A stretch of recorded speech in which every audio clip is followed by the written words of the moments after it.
Hi ഒരുവൺ, നിങ്ങളെല്ലാവരും സുഖമായിരിക്കുകയാണല്ലോ അല്ലേ? നിങ്ങൾക്ക് എല്ലാവർക്കും സുഖമായിരിക്കുമെന്ന് ഞാൻ വിശ്വസിക്കുന്നു. അപ്പോൾ ഞാനിന്ന് വളരെ ഈസിയായി തയ്യാറാക്കാൻ പറ്റുന്ന ചിക്കൻ നഗറ്റ്സിൻ്റെ റെസിപ്പി ആയിട്ടാണ് വന്നിരിക്കുന്നത്. നിങ്ങളെല്ലാവരും ട്രൈ ചെയ്ത് നോക്കണം. വീഡിയോ ഇഷ്ടമായാൽ ചാനൽ സബ്സ്ക്രൈബ് ചെയ്യാനും വീഡിയോ ലൈക്ക് ചെയ്യാനും ഷെയർ ചെയ്യാനും മറക്കരുത്. അപ്പോൾ ഇതുവരെ ചാനൽ സബ്സ്ക്രൈബ് ചെയ്യാത്തവർ മറക്കാതെ ചാനൽ സബ്സ്ക്രൈബ് ചെയ്യണേ.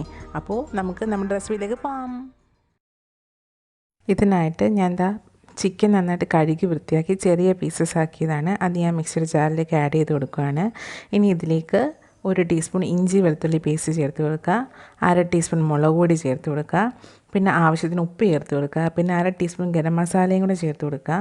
ഇനി ഇതിലേക്ക് ഞാൻ സൈഡ്സൊക്കെ കട്ട് ചെയ്ത് വെച്ചിരിക്കുന്ന 2 ബ്രെഡാണ് ചേർത്ത് കൊടുക്കാൻ പോകുന്നത്. ചെറുതായിട്ട് കട്ട് ചെയ്ത് ചേർക്കണം. ഇത് ഏകദേശം 200 ഗ്രാമോളമുള്ള ചിക്കനാണ്. അപ്പം ബ്രെഡും കൂടെ നന്നായിട്ട് ചെറുതായിട്ട് പീസസാക്കി കട്ട് ചെയ്ത് അതിലേക്ക് ചേർത്ത് കൊടുക്കുക. എന്നിട്ട് വിനീഗറും കൂടെ ചേർത്ത് കൊടുക്കണം. 1/2 ടീസ്പൂൺ വിനീഗറും കൂടി ഞാൻ ആഡ് ചെയ്ത് കൊടുക്കുന്നുണ്ട്. ഇനി ഇത് നന്നായിട്ട് ബ്ലെൻഡ് ചെയ്തെടുക്കണം. നന്നായിട്ട് ബ്ലെൻഡ് ചെയ്ത് കൊണ്ടുവന്നിട്ടുണ്ട്. ഇനി ഇത് ചെറിയ ബോൾസ് ആക്കി നമുക്ക് എടുക്കണം. ഞാൻ ഇതൊരു ബൗളിലേക്ക് മാറ്റിയെടുത്തിട്ടുണ്ട്. ഇനി ഇതിനെ നമുക്ക് ചെറിയ ചെറിയ ബോൾസ് ആക്കി ഈ എഗ് വൈറ്റിൽ മുക്കിയെടുക്കുക. ഒരു എഗ്ഗിൻ്റെ എഗ് വൈറ്റാണ് ഞാൻ എടുത്ത് വെച്ചിരിക്കുന്നത്. എന്നിട്ട് ബ്രെഡ് ക്രംസിൽ റോൾ ചെയ്തെടുക്കണം. അപ്പോൾ അതിനായിട്ട് നമുക്ക് ചെറിയ ചെറിയ ബോൾസ് ആക്കി എടുക്കാം. ഞാൻ ചെറിയ ബോൾസായിട്ട് എടുക്കുകയാണ്. ഇതിനി എഗ് വൈറ്റിൽ മുക്കുക. ഒരുപാട് കനം കൂടരുത്, ഒരാവശ്യത്തിന് ഒരു മീഡിയം. അപ്പോൾ എഗ് വൈറ്റിൽ മുക്കിയെടുക്കുക. എന്നിട്ട് ബ്രെഡ് ക്രംസിൽ നന്നായിട്ട് റോൾ ചെയ്തെടുക്കുക. ഒരുപാട് കനം കൂടിയാൽ ചിക്കൻ വെന്ത് വരാനായിട്ട് കുറച്ച് ലേറ്റ് ആവും, അപ്പോൾ കരിഞ്ഞൊക്കെ പോവും. അപ്പോൾ അതനുസരിച്ച് വേണം. അപ്പോൾ ഇതെല്ലാം നന്നായിട്ട് റോൾ ചെയ്തെടുക്കുക.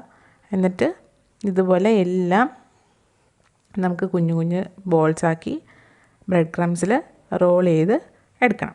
ഇനി ഇത് നമുക്ക് ഫ്രൈ ചെയ്തെടുക്കാം. അപ്പോൾ എല്ലാം ഞാൻ റോൾ ചെയ്ത് കൊണ്ടുവന്നിട്ടുണ്ട്. ഇനി ഇത് നമുക്ക് ഫ്രൈ ചെയ്തെടുക്കാം. അപ്പോൾ ഞാൻ ഒരു പാനിൽ എണ്ണ ചൂടാക്കാൻ വെച്ചിട്ടുണ്ടായിരുന്നു. സൺഫ്ലവർ ഓയിലാണ് ഞാൻ യൂസ് ചെയ്തിരിക്കുന്നത്.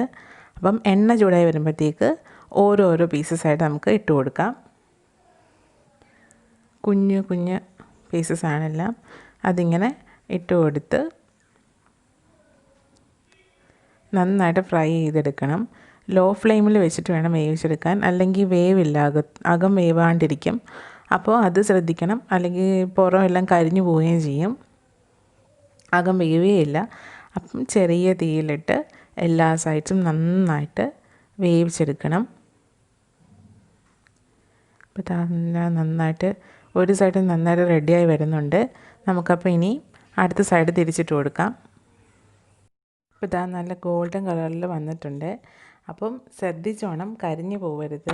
ലോ ഫ്ലെയിമിൽ വെക്കണം. ചിക്കൻ നന്നായിട്ട് വെന്ത് കിട്ടണം. പിന്നെന്താ, കുഞ്ഞു കുട്ടികൾക്കൊക്കെ നന്നായിട്ട് ഇഷ്ടമാകും. കുഞ്ഞു കുട്ടികൾ മാത്രമല്ല, വലിയവർക്കും നന്നായിട്ട് ഇഷ്ടമാകും. അപ്പോൾ ഇതുപോലെ എല്ലാം ഫ്രൈ ചെയ്ത് നമ്മൾ എടുത്ത് വെച്ചേക്കുന്ന എല്ലാം ഇതുപോലെ ഈ രീതിയിൽ ഫ്രൈ ചെയ്ത് എടുക്കണം. അപ്പോൾ എല്ലാം ഞാൻ ഫ്രൈ ചെയ്ത് കൊണ്ടുവന്നിട്ടുണ്ട്. നിങ്ങളെല്ലാവരും ട്രൈ ചെയ്ത് നോക്കണം. വളരെ എളുപ്പത്തിൽ തയ്യാറാക്കപ്പെടുന്ന ഒരു ഡിഷാണ്. എല്ലാവർക്കും ഇഷ്ടമാകും. അപ്പോൾ വീഡിയോ ഇഷ്ടമായാൽ നിങ്ങൾ ചാനൽ സബ്സ്ക്രൈബ് ചെയ്യാനും വീഡിയോ ലൈക്ക് ചെയ്യാനും നിങ്ങളുടെ ഫ്രണ്ട്സിന് ഷെയർ ചെയ്യാനും മറക്കരുത്. നിങ്ങൾ ട്രൈ ചെയ്തിട്ട് നിങ്ങളുടെ സജഷൻസിനെ അറിയിക്കുകയും വേണം. അപ്പോൾ അടുത്ത ദിവസം പുതിയൊരു റെസിപ്പിയായിട്ട് നമുക്ക് വീണ്ടും കാണാം.